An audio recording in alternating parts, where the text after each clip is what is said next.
Kwa nini tunahitaji matumizi ya dawa asili maishani mwetu? Hii ni kwa sababu ipo siri kubwa iliyofichika ndani ya matumizi ya dawa asili.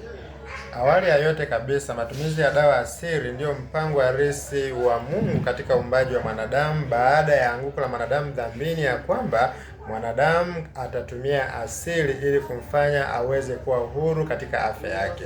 Ndio maana ukirejea katika uumbaji, lishe ambayo Mungu alitoa ilikuwa na siri ndani yake ambayo imefichika. Chakula kile kilikuwa si kwa manufaa tu ya kujishibisha, bali chakula kile kilikuwa ni dawa. Msingi wake ukirejea Mwanzo 1 na ule mstari wa 29, unapata sifa ya chakula kile. Kwanza ni mimea, kinatokana na mimea, yani herbs, lakini pia kina mbegu ndani yake na ni matunda pia na hata majani pia kwa ujumla.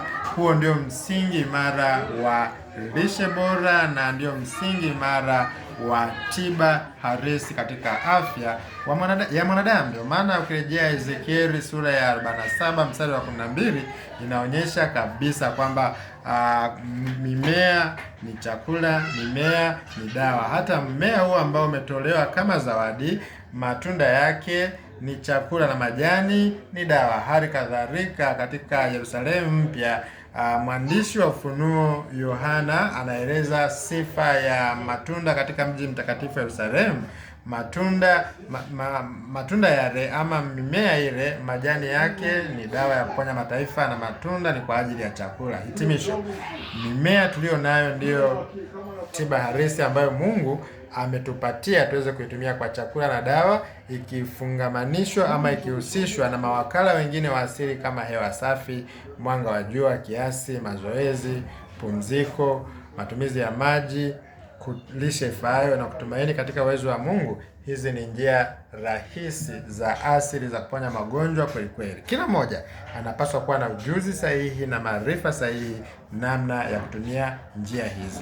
Manufaa mengine, dawa za asili ni rahisi upatikanaji wake kwa sababu zinapatikana katika mazingira yetu tunayoishi. Ndio maana shirika la afya duniani, World Health Organization, kwa muda mrefu, taarifa za tangu mwaka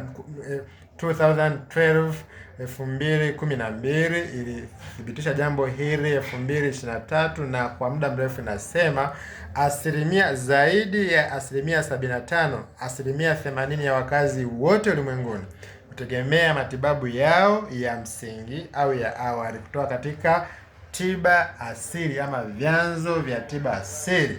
Hivyo ni ukweli usiopingika, hasa katika nchi zinazoendelea kama Tanzania. Ili tuwe salama 70%, zaidi ya 70%, 80%, tunahitaji matibabu sahihi kutoka katika vyanzo vya tiba asili. Dawa asili ni rahisi katika upatikanaji wake, ni rahisi, lakini pia zinafanya kazi kwa uhakika na ni gharama pia ni nafuu sana. Just imagine unaumwa malaria kwa muda mrefu ukatumia mimea kama Artemisia. Hivyo Artemisia annua, Artemisia hiyo ukichukua kiganja cha mkono ukachemsha kwa maji ya moto lita 1, dozi hiyo ukaitumia kwa siku moja ikaisha, ukafanya hivyo ndani ya juma moja, malaria imekimbia. Ni mimea ambayo imefanywa utafiti, haina madhara kwa mtumiaji na ni nzuri sana. Sasa kwa kitendo hicho, lakini pia inauimarisha mwili, inatengeneza kinga za mwili vizuri na kumfanya mtumiaji kuendelea kuwa na afya njema. Allergy na changamoto nyingi ambazo wengi wanazipitia katika matumizi ya dawa, hususan sindano, vidonge, udhaifu wa mwili mzima, na wakati mwingine mtu mwingine anatumia dozi, akitumia vibaya hata kuchanganyikiwa, hiyo hali hautaipata. Hamna maumivu kwa sababu hamna kuchoma sindano. Kwa wale ambao ni waoga wa sindano, hamna kuchanja. Utakaa vizuri na afya yako itapendeza, utaendelea kuimarika vizuri.